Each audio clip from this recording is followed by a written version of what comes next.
Oke, Assalamualaikum warahmatullahi wabarakatuh. Perkenalkan, nama saya Muhammad Karel Fauzan dari kelas TRPL 4A dengan NPM 24783015. Nah, di sini saya ingin membahas salah satu aplikasi e-business yang sangat sering kita gunakan dalam kehidupan sehari-hari, yaitu e-banking. Nah, selain menjelaskan apa itu e-banking, saya juga akan menjelaskan bagaimana layanan ini berhubungan dengan konsep sistem terdistribusi yang menjadi topik utama dalam mata kuliah ini. Nah, saat ini perkembangan internet itu telah mengubah cara masyarakat melakukan transaksi keuangan. Jika beberapa tahun yang lalu seseorang itu harus datang langsung ke kantor bank untuk melakukan transfer uang, nah atau sekedar mengecek saldo rekening, sekarang itu semua aktivitas tersebut dapat dilakukan hanya melalui smartphone, yaitu yang penting terhubung ke internet. Dan tentu saja kemudahan tersebut bukan terjadi begitu saja. Nah, di balik aplikasi mobile banking ini yang terlihat sederhana, terdapat sistem yang sangat besar dan kompleks dalam 24 jam penuh. Sistem tersebut itu melibatkan banyak server, yaitu database, jaringan komputer,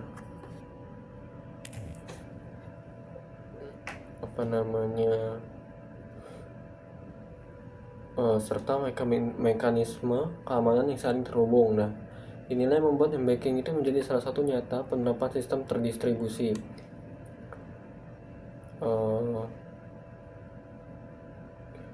Nah, sebelum kita lanjut ke tahap berikutnya, kita harus mengerti nih apa itu e-banking. Nah, e-banking itu adalah layanan perbankan yang memungkinkan nasabah itu melakukan berbagai aktivitas keuangan secara elektronik melalui internet atau jaringan komputer. Jadi melalui e-banking ini, nasabah itu dapat melakukan transaksi seperti uang, pembayaran tagihan listrik, pembayaran BPJS, pembelian pulsa dan lain-lain, hingga pembayaran menggunakan QRIS. Nah, dari tujuan tersebut, dari pengertian tersebut, tujuan utama dari e-banking itu adalah memberikan kemudahan, kecepatan, dan efisiensi kepada nasabah tanpa harus datang ke kantor cabang bank. Nah, saat ini hampir bank besar di Indonesia itu telah menyediakan layanan e-banking seperti BRI Mobile, BCA Mobile, BV Mandiri, atau Wonder by BNI. Setelah itu, untuk kasus nyata dalam kehidupan sehari-hari yang saya temui itu,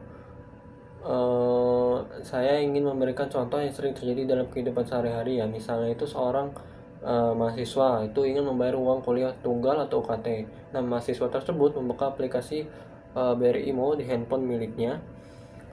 Terus setelah berhasil login, ia memilih menu pembayaran pendidikan dan memasukkan kode pembayaran UKT yang diberikan oleh kampus. Setelah itu, ketika tombol bayar itu ditekan, aplikasi akan mengirimkan data ke server bank. Server bank itu juga kemudian memeriksa identitas pengguna. Setelah itu, memverifikasi saldo rekening dan memastikan kode pembayaran yang dimasukkan itu emang benar.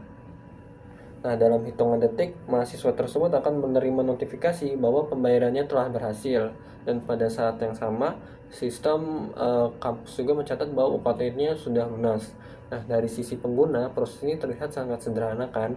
Karena hanya membutuhkan beberapa klik, namun sebenarnya banyak sistem yang sedang bekerja di dalamnya dan saling bertukar dalam waktu yang bersamaan.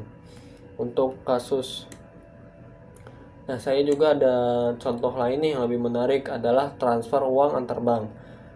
Untuk misalnya seseorang itu memiliki rekening BRI dan ingin mentransfer uang itu sebesar 500.000 ke rekening BCA milik temannya. Saat pengguna menekan tombol transfer, sistem BRI itu akan menerima permintaan tersebut dan melakukan berbagai proses pengecekan. Pertama itu, sistem itu memverifikasi identitas pengguna. Yang kedua, sistem itu memastikan saldo rekening itu mencukupi. Yang ketiga itu, sistem memeriksa apakah rekening tujuan itu benar terdaftar di bank tujuan. Setelah semua proses itu selesai, sistem BCA itu kemudian menerima informasi transaksi tersebut dan memasukkan dana itu ke rekening penerima.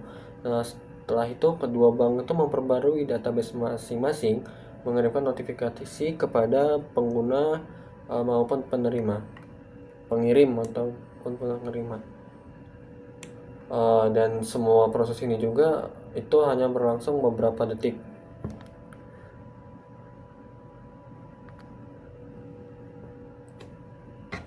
Nah, untuk dari contoh tadi itu kita dapat melihat bahwa e-banking itu sangat berkaitan dengan sistem terdistribusi. Sistem terdistribusi itu adalah komputer atau server yang berada pada lokasi berbeda. Namun saling terhubung dan bekerja sama untuk memberikan satu layanan kepada pengguna.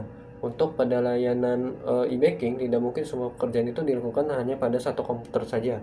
Bank itu harus melayani jutaan pengguna yang mengakses sistem secara bersama setiap hari. Oleh karena itu, pekerjaan di berbagai server itu memiliki fungsi yang berbeda. Misalnya nih, server autentifikasi itu untuk proses login.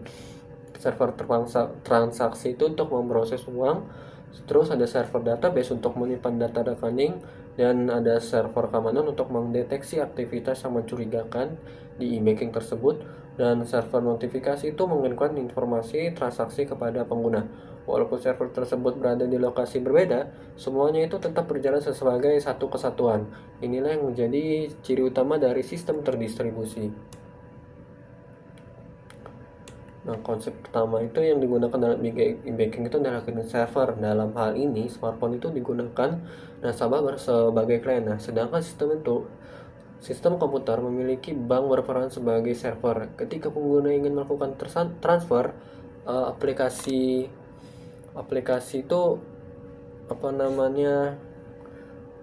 aplikasi itu akan mengirimkan permintaan kepada server bank. Kemudian proses permintaan tersebut akan mengirimkan hasilnya kembali pada pengguna.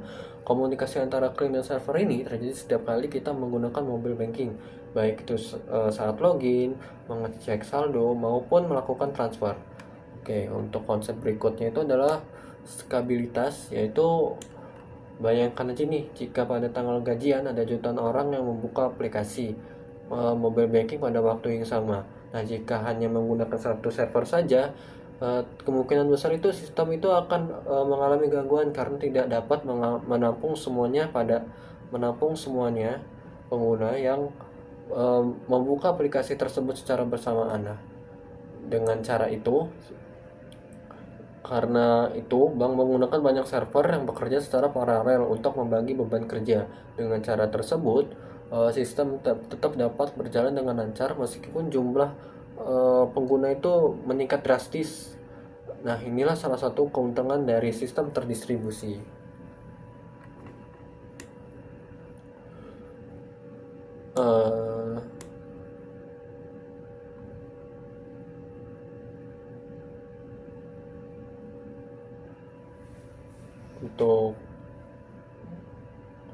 Untuk keamanan dalam e-banking ini,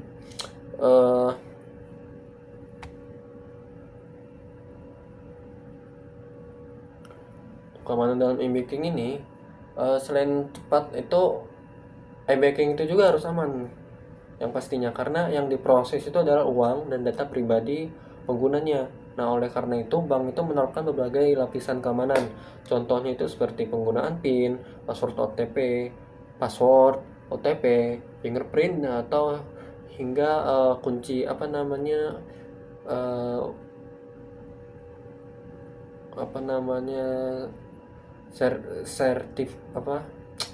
identifikasi wajah. Ketika kita melakukan transaksi, nah data yang dikirimkan melalui internet itu juga akan dienkripsi sehingga tidak mudah dibaca oleh pihak ketiga yang tidak bertanggung jawab. Dengan adanya sistem tersebut, risiko penyalahgunaan data itu jadi semakin terminimalisir lah. Untuk kesimpulannya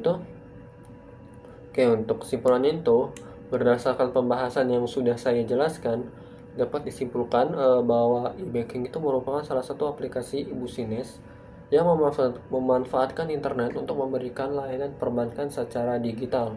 Untuk contoh penerapannya itu kita bisa lihat aplikasi Brimo, Bank Mandiri, BCA Mobile, maupun Wonder by BNI yang digunakan oleh jutaan masyarakat Indonesia setiap harinya untuk melakukan transaksi, pembayaran, atau pengambilan uang di dalam aplikasi tersebut. Nah, di balik kemudahan yang kita rasakan saat menggunakan layanan tersebut, terdapat banyak server dan sistem itu saling terhubung untuk memprosesi transaksi. Karena itulah e-banking ini menjadi salah satu contoh penerapan sistem terdistribusi yang nyata dan paling dekat dengan kehidupan kita sehari-harinya. Untuk kesimpulannya seperti itu. Untuk salah dan kekurangan kata pada video kali ini, saya untuk jika ada salah kata atau kekurangan pada video ini, saya mohon maaf. Terima kasih. Wassalamualaikum warahmatullahi wabarakatuh.